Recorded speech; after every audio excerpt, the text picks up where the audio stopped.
Hey, and welcome. I'm Noah, always on the naughty list, and that's Derek, also always on the naughty list.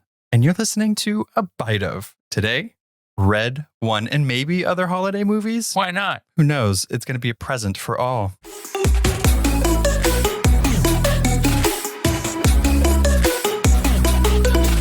I would like to take a stand against what was just said. I don't believe I'm always on the naughty list. I think that I am cherubic. I am an angel.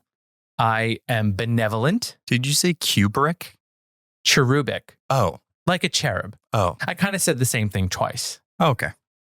Like he's checking his list twice. Like he's a liar on the naughty list. I'm just very nice. I mean, I'm so nice that I really can't even think of a lot of adjectives to say how nice. It makes me feel uncomfortable because I'm just so nice. We're not going to talk about the ethical dilemmas. He is naughty, though. He is naughty. We're not going to talk about the ethical dilemmas of the naughty and nice list. Coal in your stocking. But we figured we started the year off with the Chris Evans spy rom-com, and we're going to end the year with a Chris Evans also spy rom-com? Holiday espionage movie. That's more accurate. We're bookending our 2024 with Chris Evans, which isn't the worst thing, or is it? We'll figure it out by the end of this episode. Before we get into everything, make sure it's the end of the year. This is your last chance to show your love. Subscribe, throw some stars our way, leave a review, Patreon, Discord, all of that amazing things. But also, I do want to just take a second. All of the people that did do all of those things this year and were so kind and reached out, and you made 2024 pretty spectacular. Every year has gotten better, more opportunities because of you guys, and we take you along with us. So thanks. Yeah, thank you so much. And just even something as simple as leaving a comment just makes us so happy. Spoilers ahead for Red One. Red One. Possibly Our Little Secret, the Lindsay Lohan. And The Merry Gentleman, the Chad Michael Murray Netflix film. We have some things to talk about. Oh, man. All right. Let's Anyway, get into it. Anyway, let us officially take a bite of Red One, written by Chris Morgan and Hiram Garcia and directed by Jake Kasdan.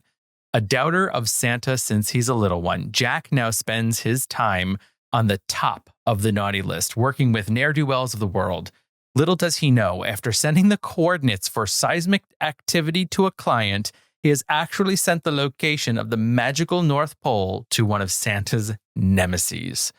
The man in red is kidnapped, and his number one elf bodyguard, Cal, tracks down Jack and brings him along on an action-packed adventure to save Santa and Christmas hours before the sun rises on the present packed day.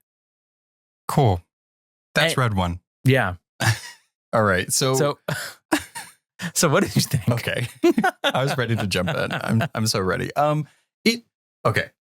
I think we typically don't like to talk about movies that we know there's nothing good to say. Or we will talk about movies where it's like, it's not great, but like it was fun. That's one of these movies. It's better than Ghosted, but that's a very low bar. Well, I've been really thinking about this. I don't know if I think it's better than Ghosted. Okay. I'm not saying it's necessarily worse. Just don't know if, I don't know. But let's look at the cast for a second, right? J.K. Simmons, Chris Evans, Dwayne The Rock Johnson, Lucy Liu, Bonnie Hunt, Christopher Hivju, Nick Kroll, Kiernan Shipka. I mean, like, these are fantastic names. Yeah, but you know what's weird? Tell me. Chris Evans didn't do it for me in this one. It was some odd choices, which we'll get into. You know who did do it? Lucy Liu. I thought she was great. Like, she was consistent throughout this whole movie. J.K. Simmons playing Santa, even though he was asleep for most of the movie, also did it for me.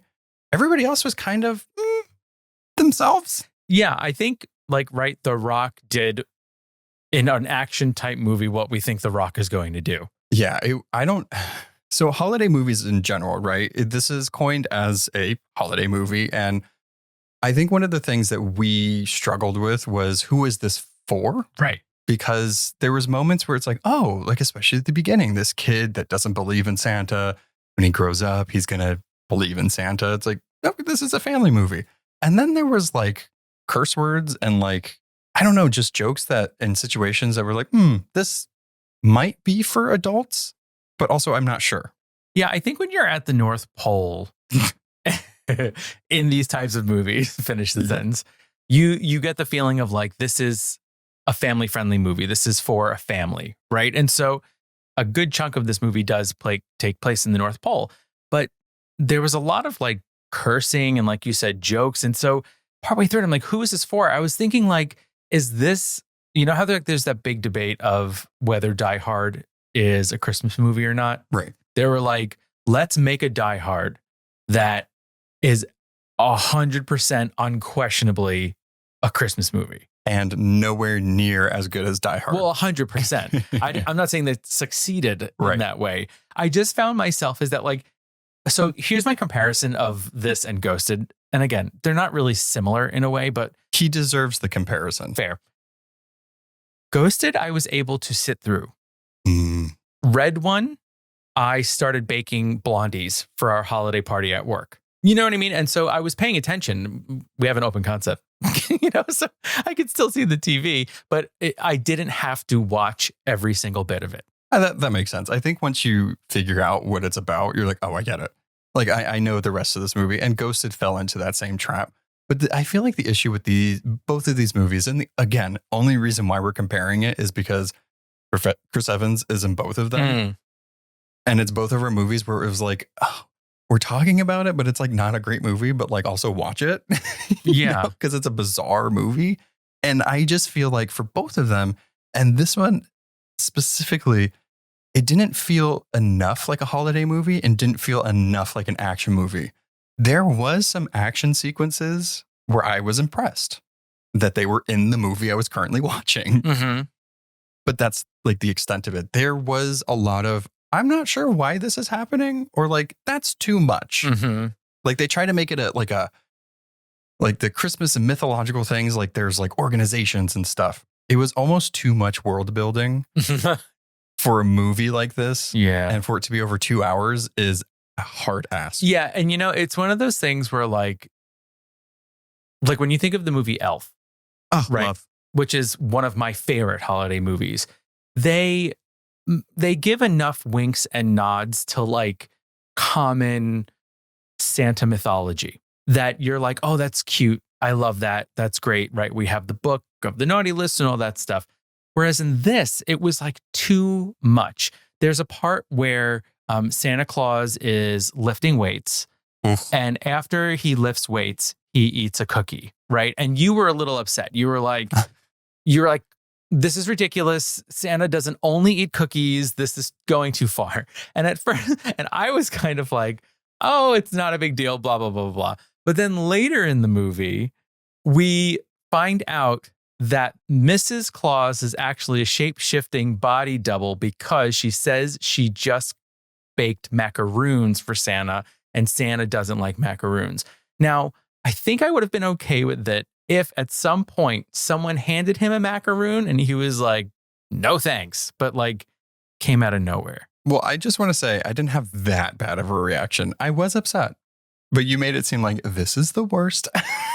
Well, did you throw a tantrum? No. Yes. I voiced my grievances.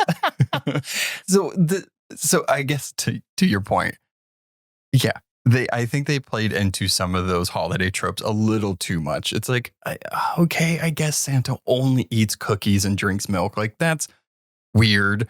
I wasn't mad that J.K. Simmons was like, you could see his arms and he was lifting weights. I'm like, yeah, cool, great, love this. But the cookie thing, I don't know why it was a step too far for me.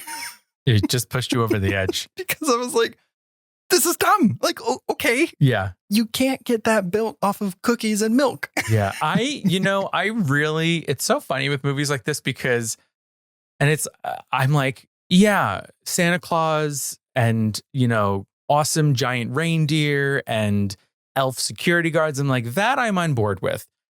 But then just certain little details, I was like, oh, come on.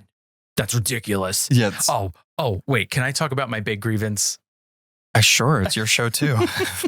So the Chris Evans character, Jack, has a kid, right? So he and the mom are not together. I don't think they were ever together or anything like that. Dylan. And so the mom is, she's a doctor. And so she calls him And he's kind of like drunk and he's always kind of doing bad stuff. And she's like, look, I'm at the hospital. I have 2 women in labor. Their contractions are X, Y, and Z. You just got to go pick your kid up from school.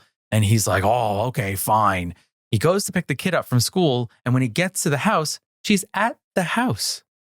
Yeah. And she's like showered, out of clothes. Like, oh, well, to be fair, I think she was still in her scrubs, but No, she was home. no, she wasn't. Oh, She was really? wearing a red sweater. So it like Confusing. so that for me, Yeah. we all know if you've listened to the podcast for a long time, I always have problem with timelines, right? Like, I don't know. I know I say it as a joke. I have a theater minor, right? And so one of the things one of my teachers always said to me was like, I hate in shows when they're handed a cup of coffee and you can clearly tell that there's nothing in the cup. Right. Right. It's like, why not just put something in the cup so that it looks weighted, right? So it makes it look more real. And this to me, Or put water in it. right. Yeah. It's like usually like in a to-go cup. And when they put it down, you can hear that it's empty. So it's like, why in this did we make this big stink about him needing to go pick up the kid? Well- And then 15 minutes later, she's home. Yeah, I think, I don't think they thought anybody would care. It is one of those things where you think about it because that's what we're doing now. That's part of our thing is that we tend to overanalyze things, but that's why we do it. That was one of the things you literally, as soon as she was there, you went, she's home. What? And you know what? Make it, I would, look, I get it. He should go pick up his kid. But why not it be something like, I just got back from doing all of this shopping and I had an overnight shift at the hospital. Can you just go pick him up? Well, that's essentially what did happen, but for some reason she was already home. It is bizarre. It's really bizarre. I mean, I think this movie, it has a lot going on and has too much going on because I feel like it should have either went the wholesome route or the actiony route. The blending of the two for this specifically didn't really work too well. And I think for me, when it really like jumped the shark in a movie like this, we have to talk about Grilla. Grilla. I feel like 3 different people said it different ways in this movie. Grilla. Yeah, I think Grilla is right. So she's the Christmas witch. Yeah, she's a Nordic witch. Icelandic? No. Yeah, who cares? Scandinavian. She is a Christmas witch that has dated Krampus at one point or another. Oh, and Krampus is Santa Claus's brother. Yes. Family tree here. The second that she turned into the Christmas witch, I said, okay. Like this is some Power Ranger villain. Like the choker? Like what are we doing? Okay, I see. Yes. Okay, so for a second I thought when you meant she changed into like the actual giant troll version of the witch. I'm going to get to that. Oh, that was bad too? Yes. Because she was a blonde Sabrina the Teenage Witch, then turned into straight black hair. It wasn't really menacing because it's still the same character. And then turned into some old giant CGI hag. What? I was fine with the final transformation. It's weird. Like in the lore, that's what Grilla looks like. Great. Didn't like it. Grillate. I was just like, when she transformed into that, I was just like, oh, this is getting weird. This whole thing is getting weird. Like, I don't care. Does that make sense? Yeah. So you had mentioned that you had enjoyed some of the action scenes. Is there one that sticks out to you in particular? I did like the one where they were actually taking Santa, like kidnapping him. Oh, yeah. And The Rock had to, forgot his name in the movie. Elf. Cal. The Rock. The elf. Was chasing after them and like working with the North Pole. That was fine. Yeah. But what about you? I enjoyed the final fight. I liked, because you know me, I'm always like when the animals get the upper hand, I enjoy that. So Santa has like some really cool like bellowing call that he does to bring the reindeer in. And so they come in and they, with their like glowing antlers, which was also very cool, they end up putting Grilla into a snow globe. The reindeer were probably the best part of the entire movie. Yeah. Chris Evans, we need to have a talk about your accent. It wasn't consistent. It was also very odd. I think he was from Brooklyn. He was doing like an accent like this. There was one time, I can't remember what it was. I think when he was first introduced to the world, and like maybe Lucy Liu's character was like, I don't know, but something happened. The polar bear, which was very cute, he went, "What are we doing here?" And I was like, "That's weird. Did you hear yourself?" It was a choice. It was odd. Like, I know he can kind of play with accents like that a little bit. Like, you know what it felt like to me? It kind of felt like watching like Mark Wahlberg upping his like accent His that he has. his Bostonian accent. You know, it like that's what it felt like to me. It's like, you don't sound like that, but I know there's something there. Yeah. You know? It was just, and I feel like I didn't notice it at first, but then like In that scene. I would say a quarter of the way through the movie, I was like, wait, what is he doing? Yeah. That's interesting. Yeah. So the red one, again, I would say maybe watch it. It's like, okay, like it's a fun time. Just don't expect many moments of like Nick Kroll being possessed by the Christmas witch, but like Nick Kroll himself talking through her, and it like lasts way too long. Yeah. And that was an interesting thing for me as well, because as we know, because of his work, he could do like tons of voices. Yeah. And then he just did this like weird sort of demonic voice for some reason. I don't know.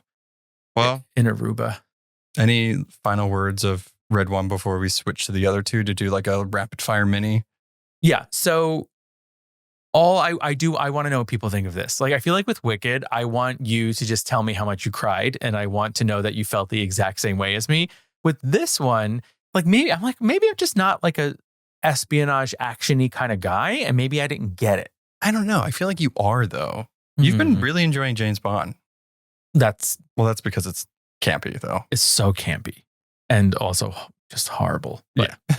It did not age well for a while. No, it didn't age well. Yeah, that's true. Like, tell us, is there any Red One stands? I know. I feel like on YouTube, we're going to be like, oh, they're going to be like, actually, Red One is a play. Hey, I love that for you. Wasn't for us. Wasn't for us. But I wouldn't mind watching it again with more people just to be like, guys, yeah. What? They could probably do like a very modern Mystery Science Theater 3000 with this movie. Oh my God, we totally could. So on to our next holiday movie. It's not going to get better. We watched a few. You know, we really wanted to fit Hot Frosty into this. We unfortunately were unable to do that.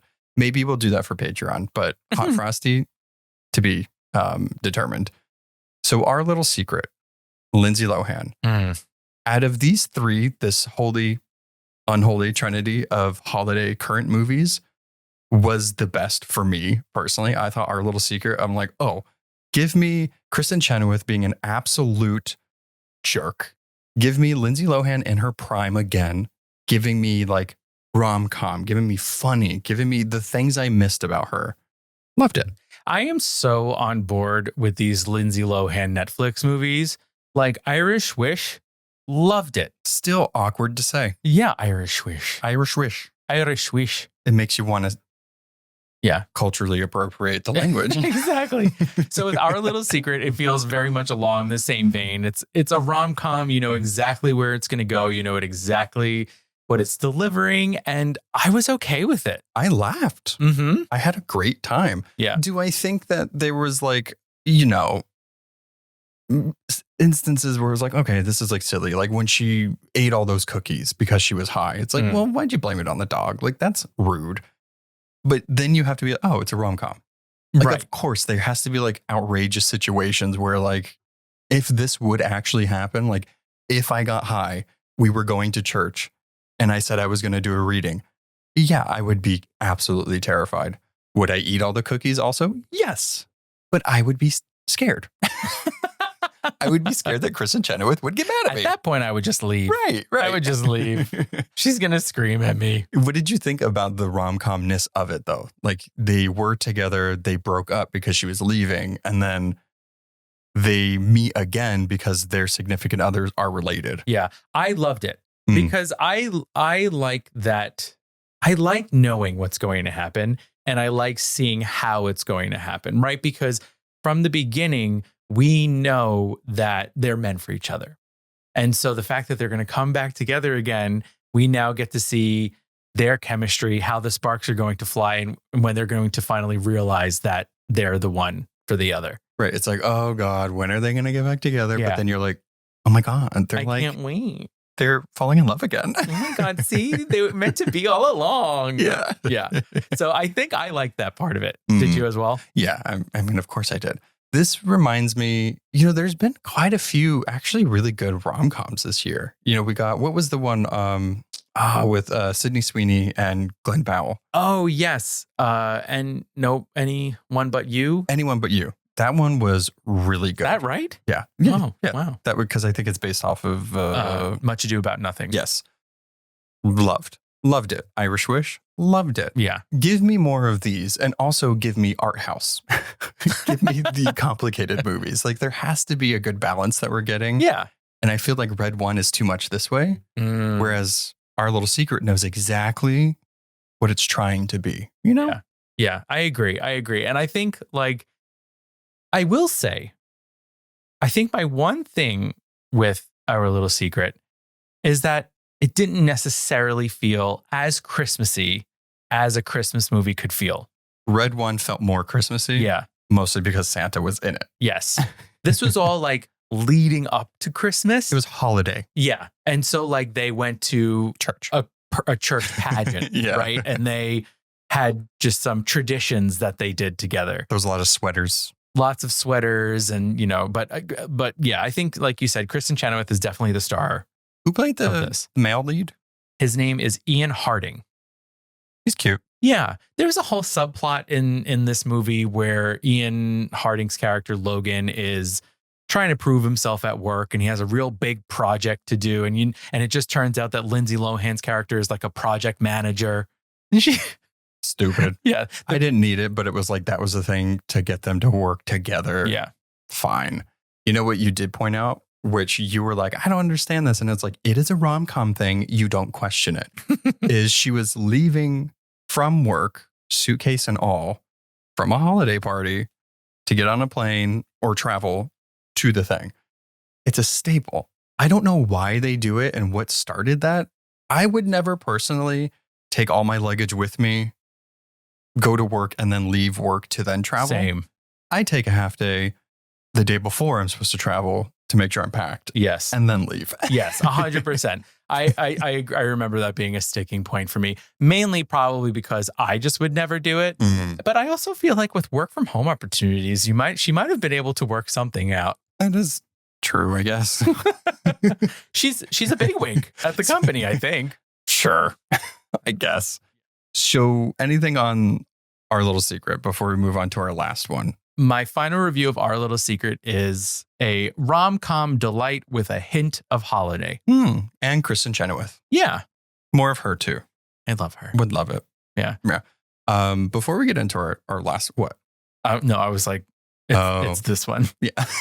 Before we get into our last one, we have like interesting cookie sandwich going on. It's like Red One, Our Little Secret, not bad. Merry Little Gentleman. What is it? Just The Merry Gentleman. Merry Little Gentleman. Nobody was little in this. Wowzers.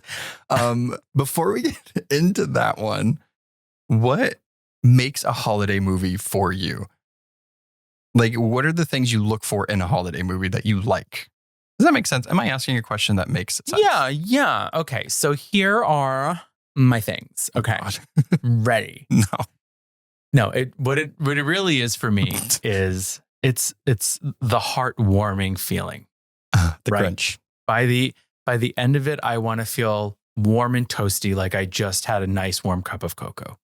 Right. And so with like Elf, come on, just the final one, some of the final scenes of Elf make me cry every time I watch it. And we watch it every year. My God. Something like The Holiday with Cameron Diaz and Jude Law and just Jack Black and Kate Winslet. It's just, I don't know, the music in it is so perfect. And the balance between the two stories is so perfect. And the ending, just how warm it makes you feel and how happy that there's love, whether it's familial love or romantic love.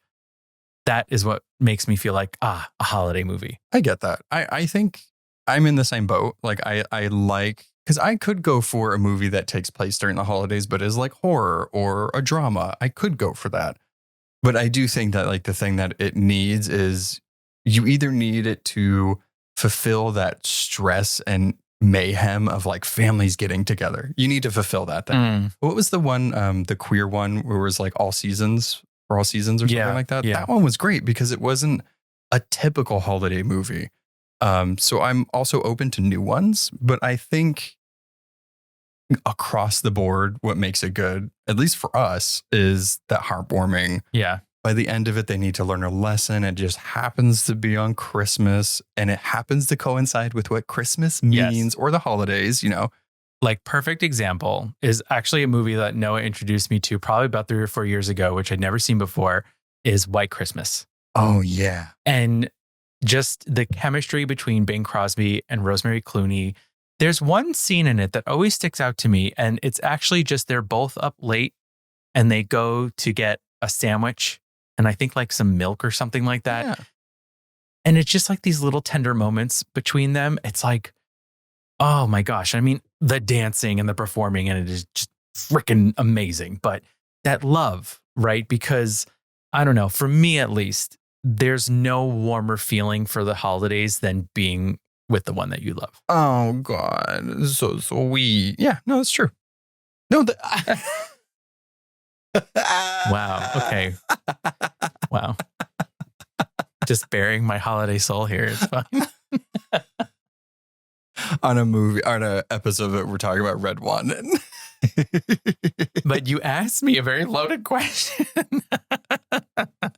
Okay. I agree. No, I'm just like in my head, I think I'm already trying to prepare to talk about the next one. Oh, I feel like we should have ended with this question instead of right now. No, the reason why I asked that is because neither of us said Chad Michael Murray in a strip show. So Merry Little Gentleman, or what was it? The Merry Gentleman. The Merry Gentleman. It sounds like it needs a little or something. The Merry Big Gentleman. I don't know. It sounds gross.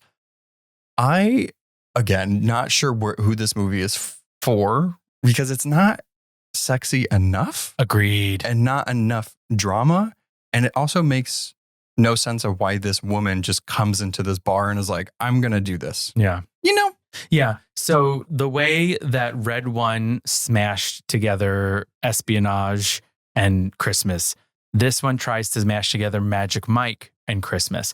And I think you're right. You hit the nail on the head in the sense that it wasn't sexy enough. No. It kind of like everything sort of just fell flat. Out of the 3 main Merry Gentlemen, only one of them really had rhythm. Yeah. You know what I mean? Like Chad Michael Murray, like can't really dance, you know? And then even the Roger, who plays the brother-in-law of Ashley, who's played by Britt Robinson, like he's fine. Like obviously Troy is a professional dancer. Right. And you can tell it was like, oh, we're going to use these people to like dance, but we're not going to teach these other actors how to dance. And again, they're all attractive, right? Yeah. They're objectively attractive. They have great bodies. It's just, it did feel joyless. It felt Christmasless, you know? I don't know. It was missing something, but like, it felt like it was supposed to be a Hallmark movie, but like didn't realize it was a Hallmark movie. Yes. Because this was a Netflix. Yeah. Netflix movie, original. Right. Okay. Why not be sexy? You're on Netflix. Yeah. Like you can do anything you want. There was not weird. one scene where they ripped their pants off and they were wearing stockings on their wieners. They all had pants on the entire time. I didn't see a bulge once. No. Just saying. You saw pecs. Cool. I can see pecs anywhere. Yeah. I could draw pecs. Exactly. I can't draw bulge.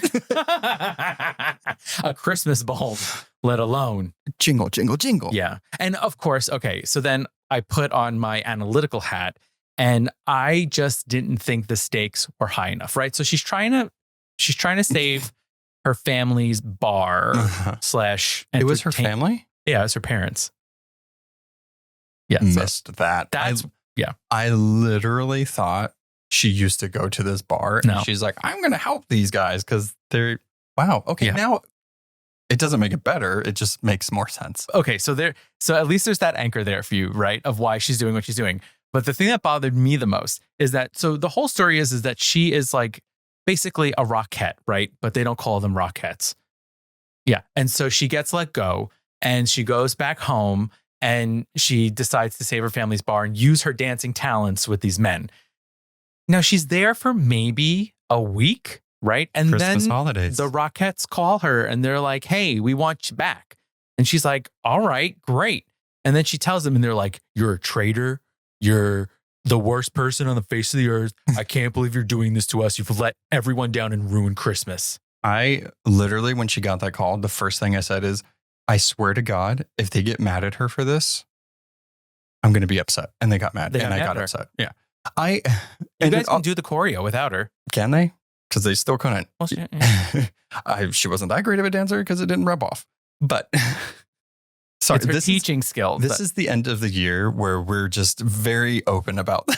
They're like, something has happened with Derek and Noah. They're very negative. They are on the naughty list. They're Scrooge bah humbug. There's some movies where this is okay. And this is one of them. Also, it was weird that she was like, this is something I've always wanted to do. It's like, you were just doing it. And like, was like such a long running member of the Rockettes that's why they let her go. What was she, like, too old? I think there was like some weird insinuating that she might be like a little too old. I'm like, it's like Menudo. Yeah. They get rid of you once you're a certain age. She overstayed her welcome. I went, like, the band? Yes, yeah, exactly. Don't hear about them often. Well, watch the horrifying documentary that was released about the group. You know, a movie is good is when we're starting to recommend awful boy band documentaries. Well, the documentary was good. What happened to the boy band was horrific. Right. You know, I honestly was excited to watch this movie because of Chad Michael Murray. Who didn't have a crush on Chad Michael Murray? I did not. Okay. Who didn't, aside from Derek? I mean, I didn't, but I was like, he's attractive. You know, I was like, yeah, of course. Especially at the time of like who was on TV. It's like, he's obviously a hot commodity. Interesting. It wasn't a draw after it started. So I would say Netflix, you either really need to lean into the Lindsay Lohan stuff of it or really go Hallmark. Like, just go absurd. Yeah. Have Vanessa Hudgens play 6 different parts. Which they did well. Right. And they also have like all the Lacey Chabert Hallmark movies. Well. But what I mean, which they've done and did well enough that they made 3 of them. What if they make the Merry Gentleman again? Like, what if they do it again and she goes to a different town? The Still Married Gentleman. Yeah. The Merrier Gentleman. Oh, that's good. Yeah. Magic Married Gentleman. Just make it better. Make it sexier. Yeah, we want it hot. That's what I want for Christmas. If you're gonna promise stripping, you better strip. Yeah. You know? And they also did like 1 show, 2 shows maybe. Anyway, okay. So let's wrap up my Merry Gentleman. The title, we need to rework This is okay. I will say this one. This is skip it. I feel so bad because it's just like people We're made not it. hurting Netflix. No, but people made it and it's like, just see it if you want a fun time of like not a serious movie. But like, if that kind of thing annoys you, you absolutely skip it. Like, it's not good. It's not good. It's like milk that's been left out for way too long. It's like, that was Christmassy last night. You know what? Yeah. So this is your assignment. Watch all 3 of these movies. Yeah. And then you tell us what you thought. Yeah. Please. Yeah. Do that. And if there's a married gentleman stan out there, I want to meet them. I'm not laughing at you. I'm laughing because of the movie choice that you're deciding to stan. No, not me. No. Oh, them. Them. This is our most controversial episode ever. Oh, okay. If you stayed with us through this mayhem of an episode, we're like about to leave for our like holiday break. We're going down to Texas. So we wanted to have one more episode with you guys to end the year. Been a wild year. There's still movies we need to catch up on. Award season is happening. Oh, let us know your favorite holiday movie. I was just going to say that. That's what I want to know. Thanks for hanging out with us this year. Let's make 2025 even better. Yeah. Thank you all so much. I hope you all have a lovely holiday season and a beautiful start to your 2025. Yeah. Okay. Body rolls.